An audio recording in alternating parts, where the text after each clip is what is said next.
Ever wondered what it really takes to make money while you sleep? Imagine waking up and seeing your bank account grow. Sounds like a dream, right? But everywhere you look, there are gurus promising overnight riches with zero effort. Feels too good to be true, doesn't it? Let's cut through the hype and get real for a second.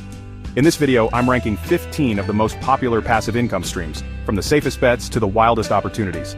This is your no-nonsense definitive passive income tier list. We'll break down the pros, cons, and what you can actually expect to earn, even if you work a regular 9 to 5. From high-yield savings accounts to building your own app, we're covering it all.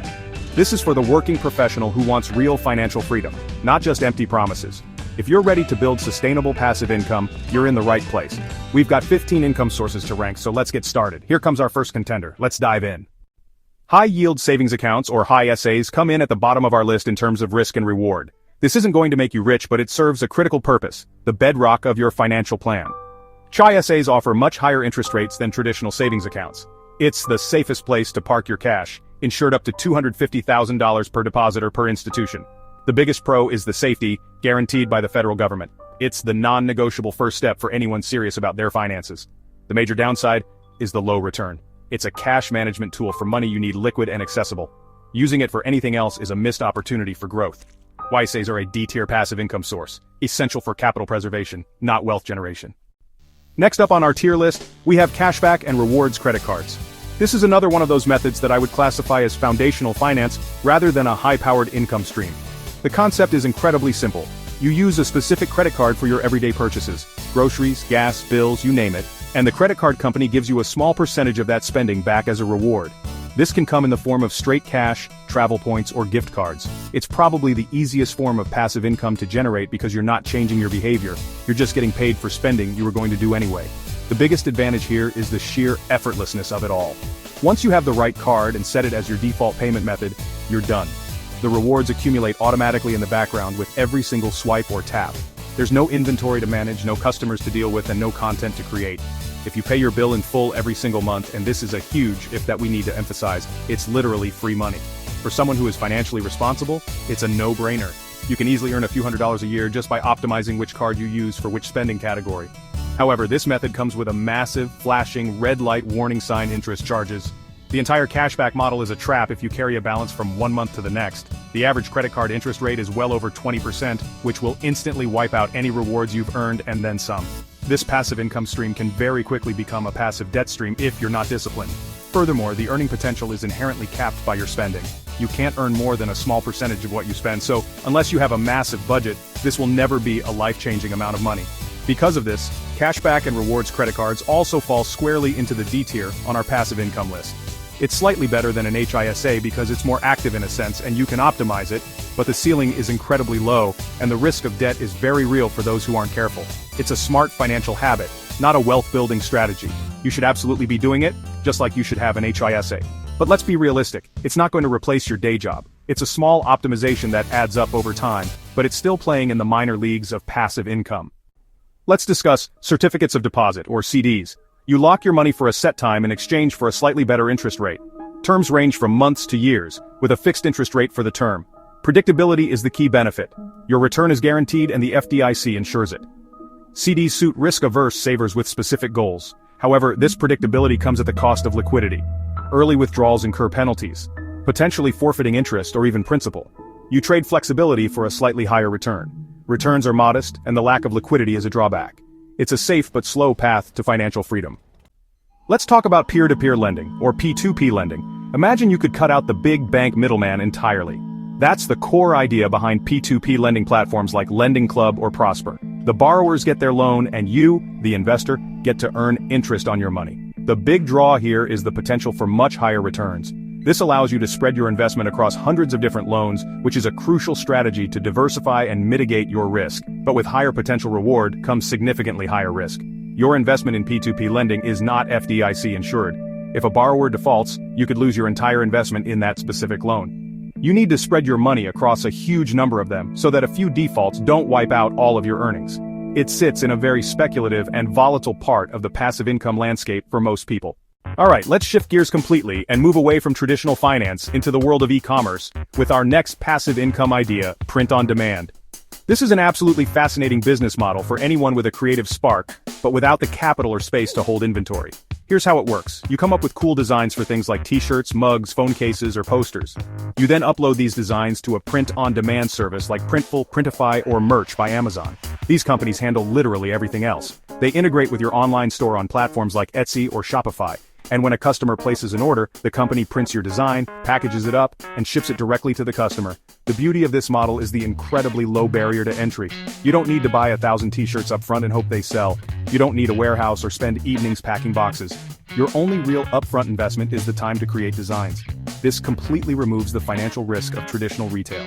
You can create hundreds of designs and test them in the market without spending a dime on physical products. The income stream can become truly passive once designs are uploaded and the store is set up. Orders can come in and get fulfilled while you're sleeping, and you just collect the profit margin. However, the dream of kicking back and watching sales roll in isn't quite that simple.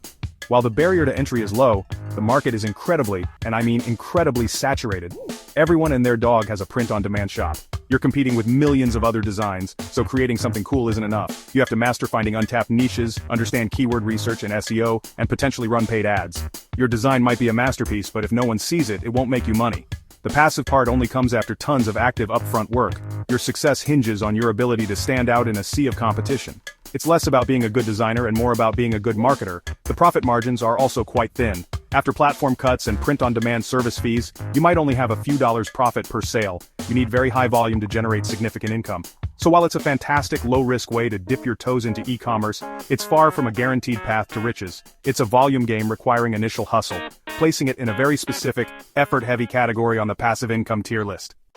Affiliate marketing is huge. You're a commissioned salesperson for products you like. Promote them, and earn a profit from each sale.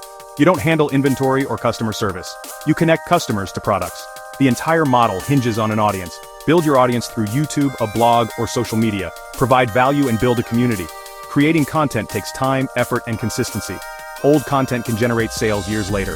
Focus on serving your audience and recommending products you believe in. The long-term passive potential is substantial. Next, dividend stocks. When you buy a share, you're buying a claim on its profits. Companies share earnings with shareholders via dividends. It's like getting paid just for being an owner. You buy, you hold, and you get a steady income stream. Your investment grows while you collect cash. Build a portfolio, and dividends can cover expenses, achieving financial independence. But dividend stocks aren't risk-free. Stock value can drop and dividends aren't guaranteed. Diversify. It's a long-term game of compounding growth. Reinvest dividends to buy more shares, creating a snowball effect. With patience and diversification, you can build a reliable income stream. Let's talk about REITs, or real estate investment trusts. For anyone who wants the financial benefits of owning real estate without the headaches of being a landlord, listen up, because this is for you. A REIT is basically a company that owns, operates, or finances income-generating real estate. Think of it like a mutual fund, but instead of holding a basket of stocks, it holds a portfolio of properties. The biggest advantage of REITs is accessibility. With a REIT, you can get started with as little as the price of a single share, which could be less than $100. They are highly liquid, unlike physical real estate, which can take months to sell. This results in some very attractive and consistent dividend yields, making them a fantastic source of passive income. Well, like any investment, there are downsides. Since REITs are traded on the stock exchange, their prices can be just as volatile as any other stock. You're also giving up control. In my opinion, REITs are an excellent way to get exposure to the real estate market and generate passive income. It's the ultimate landlord shortcut. Alright, let's talk about something that feels like it was designed specifically for the modern investor who wants to be completely hands-off, but still see their money grow. I'm talking about automated stock investing, or as you probably know them, robo-advisors. Think of services like Betterment, Wealthfront, or even the automated options from giants like Vanguard or Fidelity. The core idea here is brilliantly simple. You answer a series of questions about your financial goals, your timeline, and most importantly, your tolerance for risk. Based on your answers, the algorithm builds a diversified portfolio for you, typically using a mix of low-cost ETFs. It's the ultimate set-it-and-forget-it strategy, and it's a fantastic entry point for anyone intimidated by the stock market. The beauty of this approach is that it removes emotion from the equation, which, let's be honest, is where most investors get into trouble. When the market dips, our natural instinct is to panic and sell. When it's soaring, we get FOMO and want to buy at the top. A robo-advisor doesn't have those feelings, it sticks to the plan. It automatically rebalances your portfolio, meaning it sells some of what's doing well and buys more of what's lagging behind. This disciplined, automated process is something even seasoned investors struggle to do consistently. It's like having a financial autopilot flying your money to its destination while you sit back and enjoy the ride. Now, what about the returns and the cost? Generally, the returns will be moderate, aiming to match the overall market performance based on your risk level. You're not going to see explosive 10 times gains, but you're also significantly insulated from catastrophic losses. The goal here is steady, long-term growth. The cost is also a major selling point. Most robo-advisors charge around 0.25% of your assets. For that 0.25%, you get portfolio construction, automatic rebalancing, and tax loss harvesting. So, where does this fall on the passive income tier list? It's incredibly passive. Once you've done the initial setup, which takes maybe 30 minutes, you literally don't have to do anything else. You can set up automatic deposits and just let it run for years or even decades. The trade-off is that you give up control. You can't pick individual stocks, and the returns are unlikely to make you a millionaire overnight. It's a fantastic tool for building wealth systematically over the long term, making it a strong contender for one of the best truly passive strategies out there. We're moving into selling digital products like ebooks or online courses. This is the epitome of the create once, sell forever business model. Once it's live, you can sell an infinite number of copies without any additional manufacturing or inventory costs. The barrier to entry here is your own knowledge and your ability to market it. You have the foundation for a digital product. Platforms like Gumroad, Teachable, or Kajabi make it incredibly easy to host and sell your products. The scalability is where this gets really exciting. With a digital product, the cost of delivering the 10,000th copy is essentially zero. Your ebook can be making sales while you're sleeping. It's a truly passive income stream once the sales engine is running. Digital products offer one of the highest ceilings for scalable, semi-passive income. Rental properties are considered the holy grail of wealth creation. This strategy has created more millionaires than almost any other investment. You get cash flow, loan paydown, and appreciation. The government offers incentives for real estate investors, allowing you to deduct expenses and depreciation. While not as passive as an index fund, you can hire a property manager. This turns it into a semi-passive investment, allowing you to reap the benefits while outsourcing the headaches. Creating a YouTube channel can be lucrative but requires immense upfront work. Researching, filming, editing, and engaging with your community is a full-time job, often unpaid initially. The magic? Videos can generate revenue for years with no extra effort. It's like planting a forest of money trees. Focus on evergreen content that remains relevant. Build a library of assets that work for you 24/7. The competition is fierce. Consistency and quality are key. It's a marathon, not a sprint, but the results can be life-changing. Okay, moving on to something a little more old school but surprisingly effective: vending machines. This is a fascinating business model because it's a tangible, real-world asset that generates cash flow. It's often touted as a passive income stream, but I would classify it as semi-passive at best. Let's break it down. The initial work involves finding a high-traffic location, which is the single most important factor for success. Think office buildings, schools, laundromats, or community centers. You then have to purchase the machine itself, which can cost anywhere from a few $100s for a used one to several thousand for a new high-tech model with credit card readers. Once the machine is placed, the passive part begins.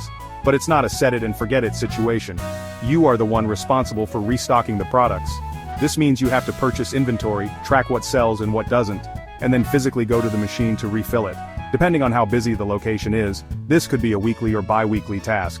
You're also the one who has to collect the cash, or reconcile the digital payments, and deposit the money.